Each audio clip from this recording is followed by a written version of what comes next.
why I decided to be a writer. It's almost like describing why you decided to breathe air.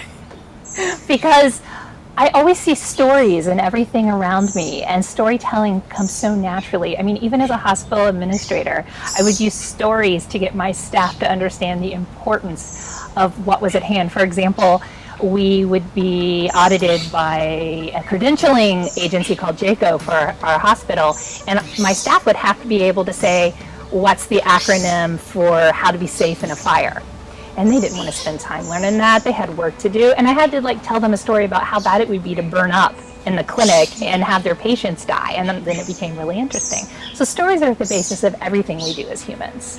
So what's your inspiration for, I know that you kind of go a little more horror, a little more ghosty. A little goth and ghosty. So what's your inspiration there for that?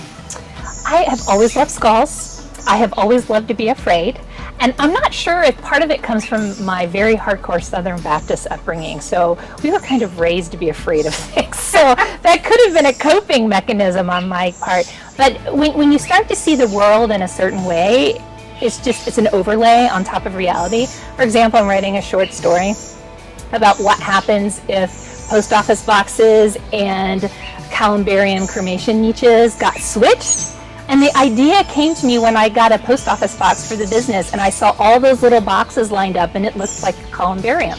I mean, a normal person would not make that connection, but unfortunately or fortunately, I did. So what are you writing right now? What's your approach at the moment? What sort of thing am I writing? Yes. I'm starting with short stories, because writing a full novel, there's a lot of complexity, and you have to really, it depends. Some people are pantsers. They just write as they go, but I am a planner. It comes from my administration background. If I don't know where I'm going, I'm not comfortable. So it takes a lot of work to plan a novel, and my writing voice isn't where I liked it. When I was writing when I was younger, I had a very clear writing voice, but I've been a social scientist for so long, it sounds like I'm writing a journal article. Even when I'm writing horror, it's so boring, it's so academic, so I need to do some practice to get my writerly voice back into a fiction voice. So short stories are a great way to practice that, and that's what I'm focusing on.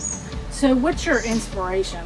Do you dream about it, or where do you come up with these ideas?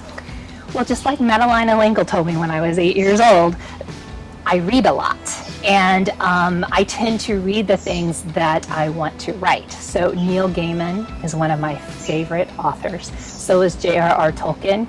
So I just inhale other people's narratives, and then they blossom ideas in my own mind. But at the same time, I have wild ideas like the cremation one. So I just kind of go with the flow and see what happens.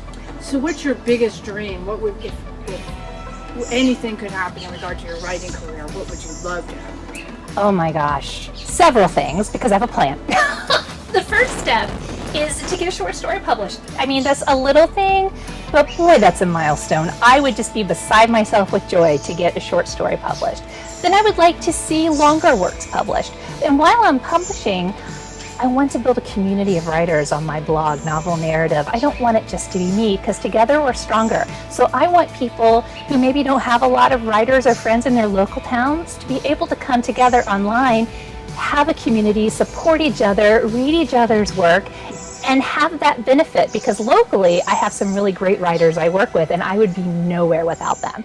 And the third goal would be to start to put together writing retreats. I would like to take writers to different places of the world, and we could write together and have a good time. That sounds amazing. I know, you want to come? Yes.